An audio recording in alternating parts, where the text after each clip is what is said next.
بول نہیں سکتا ہوں. اتنی باتیں جہنم کی سب سے ہلکی عذاب آپ نے بتائی ہے, اور آپ نے سب سے بھاری عذاب کے بارے میں آپ نے تو بتایا ہی نہیں. جہنم کی سب سے ہلکی عذاب کے تعلق سے آپ نے فرمایا یغلی دماغہ کغلی الحمیم, انسان کو جو جوتا پہنایا جائے گا, آگ کی جوتیاں انسانوں کو پہنائی جائیں گی, اور جب انسان اس کو پہنے گا تو انسان کا دماغ کھولے گا, انسان کا مغز اور انسان کا بھیجا کھولے گا. جیسے گرم پانی, اگر گرم پتیلے میں پانی رکھ دیا جائے اور اس کے نیچے آگ جلا دی جائے تو پانی کیسے کھولتا ہے میرے بھائی, اسی طریقے سے انسان کا دماغ کھولے گا صرف جوتا پہن لینے سے. یہ جہنم کا سب سے ہلکا عذاب ہوگا, اور یہ عذاب کس کو دیا جائے گا معلوم ہے؟ جہنم کا سب سے ہلکا عذاب حضرت ابی طالب کو دیا جائے گا. سب سے ہلکا عذاب, سب سے یہ ہلکی عذاب ہے. بھاری عذاب تو سمجھ نہیں سکتے ہیں آپ. اب سوچئے جہنم کی سب سے ہلکی عذاب, سب سے کمزور اور سب سے لو کوالٹی کا عذاب یہ ہے کہ جوتی پہنا دی جائے, دماغ کھولنے لگے. میرے پیارے ساتھیوں, جہنم کا سب سے ڈینجر عذاب کیا ہوگا یہ تو محمد رسول اللہ نے نہیں بتایا ہے, اس وجہ سے میں بھی نہیں بتا سکتا ہوں, یہ تصور میں بھی نہیں لایا جا سکتا ہے. جہنم کا وہ عذاب کتنا ڈینجر ہوگا. کئی عذاب کا تذکرہ اللہ کے رسول نے کیا ہے, کئی عذاب پر تذکرہ اللہ کے رسول نے کیا ہے. آپ نے کبھی اس انداز سے فرمایا کہ انسان اگر اپنی زبان سے کسی کے لیے غیبت کرتا ہے, آج دیکھ رہے ہیں مولوی کے بارے میں غیبت کر رہا ہے, دعا کسی کے لیے کرتا نہیں ہے. ایک مسلمان کو چاہیے دوسرے مسلمان کے لیے, اپنے بھائیوں کے لیے دعائیں کریں, دعائیں کریں. دعا میں بڑی تاثیر ہے, بہت پاور ہے دعا کے اندر. لیکن آج دعا کہاں کرے گا؟ دعا کرواتا ہے مولوی صاحب, دعا کرنا, دعا کرنا. ارے بھائی صرف دعا کرنا, تم کب کرو گے دعا؟ آپ بھی دعا کریں. اور یہ دعا تو مومنین کا ہتھیار ہے, ایک مومن کی ہتھیار ہے یہ دعا, لیکن دعا کرتا ہی نہیں ہے. ہمیں اور آپ کو ایک مسلمان کی بھلائی کے لیے, مسلمان کی شانتی کے لیے, اور ایک اسلام اور اپنے وطن کی حفاظت کے لیے دعا کرنی چاہیے.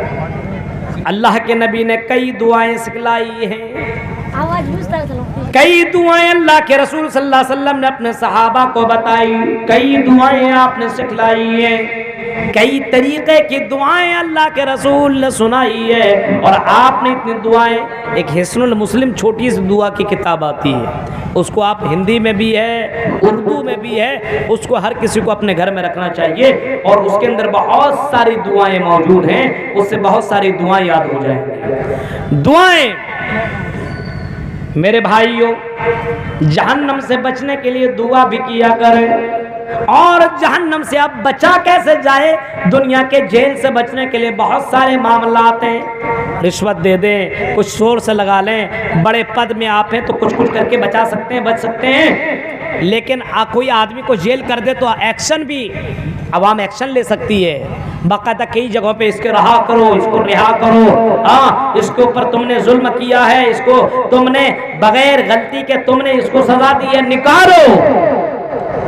ججمنٹ اپنا جج جو ہوتا ہے وہ اپنا ججمنٹ, اپنا فیصلہ بدل دیتا ہے. اور باقاعدہ دنیا کا یہ معاملہ ہے کہ عوام کو دیکھتے ہوئے باقاعدہ اس کو چھوڑ بھی دیا جاتا ہے.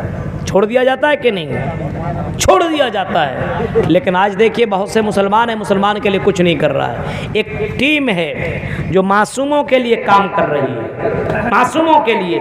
جو مسلمان نوجوان جیلوں کے اندر بند ہے اس کے لیے باقاعدہ وہ کوشش کر رہے ہیں. اب ظاہر سی بات ہے, جو آدمی جیل میں چلا گیا, کورٹ اور کچہری میں دوڑتے دوڑتے آپ کو اتنے پیسے خرچ ہو جائیں گے, اتنے پیسے کا آپ سوچ بھی نہیں سکتے ہیں. آپ نے مسلمان جو معصوم ہے, جو ایسی اس کو پھنسا دیا گیا اور جیلوں میں بند کر دیا گیا ہے, اس کے لیے آپ نے کیا کیا ہے؟ آپ نے کبھی اس کے لیے کوئی آواز نکالی؟ آپ نے اس کے لیے کوئی تحریر لکھی؟ آپ نے اس کے لیے کچھ کیا؟ بہت سے عالم بھی جیلوں کے اندر بند ہیں, بہت سے ہمارے مسلمان بھائی بند ہیں, بہت سے ہمارے غیر مسلم بھائی بند ہیں. آپ نے اس کے لیے کیا کیا ہے میرے بھائی؟ کچھ کیا ہے؟ نہیں کر رہے ہیں. آپ کے پاس یہاں پہ ہے کرنے کا سب کچھ آپشن ہے.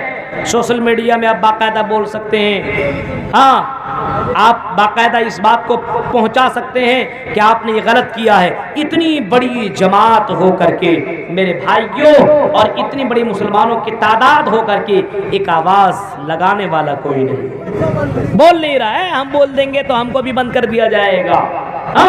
حق بات یہاں پہ ہندوستان میں حق بات بولنے کی اجازت ہے, بول سکتے ہیں آپ. بولنے میں کیا ہے کہ میرے بھائیوں پھر سے اس معاملہ کو پھر سے نکالا جائے اور پھر سے اس کے اوپر نظر ثانی کی جائے, اور باقاعدہ ہو سکتا ہے معاملہ ایسا بھی ہو. ہم یہ نہیں کہتے کہ جج نے فیصلہ غلط سنایا, ہاں جو اس کے مخالفین ہیں انہوں نے ایسی سازش رچی ہے کہ وہ سازش کے شکار ہو گئے ہیں مولانا جرجیت صاحب.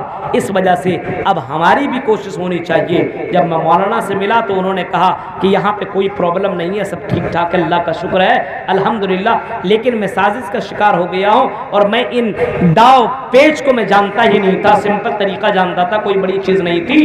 لیکن اب جب اندر آ گیا تو ایک بس ہمارا رب ہے, وہی سب سے بڑا مددگار ہے اور وہی اپنے مومن کی مدد کرتا ہے. انہوں نے کہا کہ مولانا دعا کرنا اور دعا کروانا صرف میرے لیے نہیں بلکہ جو بھی قید ہیں ہندو مسلم سب کے لیے دعا کروانا کہ اللہ تعالیٰ بے قصور لوگوں کو اللہ کو جیل سے رہا کر دے, کیونکہ ان کے بھی معصوم بچے ہیں, ان کی بھی بیوی ہیں, ان کی بھی بیٹیاں ہیں, ان کے بھی ماں باپ ہیں. میرے بھائیوں کے گھر والے کے اوپر کیسی گزرتی ہوگی سوچئے. بہت سے مولوی ہوتے طرح طرح کی باتیں لکھ دیا کرتے ہیں, لیکن اپنی زبان کے اوپر کنٹرول کرو. ایک مسلمان کی مدد جہاں تک ہو سکتی ہے کرے, ایک انسان کی مدد جہاں سے ہو سکتی ہے کرے. اگر کوئی غیر مسلم ہے, آپ کے بغل میں پڑوسی ہے, تکلیف میں مبتلا ہے, تو اسلام کہتا ہے کہ آپ اس مریض کی عیادت کرنے کے لیے جائیے. اسلام سکھاتا ہے. ہندو دھرم کی کتابوں کے اندر بھی یہ ساری چیزیں موجود ہیں, لیکن آج مسلمان کی مدد نہیں کر رہا ہے. مریض سوچتا کب مرے گا, سر مر ہی نہیں رہا ہے, کب مرے گا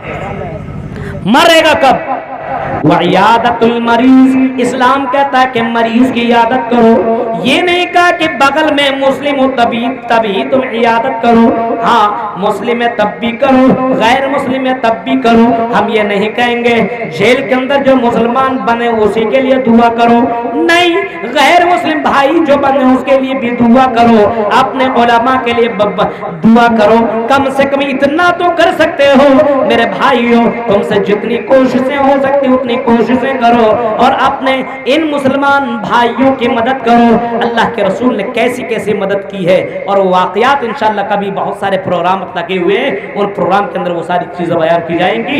یہ دنیا کا جہنم ہے, دنیا کا جیل ہے, اور آخرت کا جیل کا جو منظر میں نے آپ کے سامنے رکھا ہے, ہم دنیا کے جیل سے بھی پناہ مانگتے ہیں اور آخرت کی جیل سے بھی پناہ مانگتے ہیں. اور جو بے قصور لوگ جیلوں کے اندر بند ہیں اس کے لیے ہم دعا کرتے ہیں کہ اللہ ان لوگوں کے اللہ کو حفاظت عطا فرما اور اللہ ان کی رہائی عطا فرما دے. خاص کر کے ہم مولانا جرجیت کے لیے دعا کریں گے کہ اللہ ان کو, اللہ وہ سازشوں کے شکار ہوئے ہیں. اور یوٹیوب چینل والوں میرے بھائیو, آپ سے ہماری ریکویسٹ ہے, گزارش ہے کہ آپ کی غلط ایڈیٹنگ کی وجہ سے کوئی آدمی جیل کے اندر بھی جا سکتا ہے. اس وجہ سے ہماری تقریریں آپ اپلوڈ کریں تو بہت بچاؤ کر کے آپ وہ ایڈیٹنگ کریں.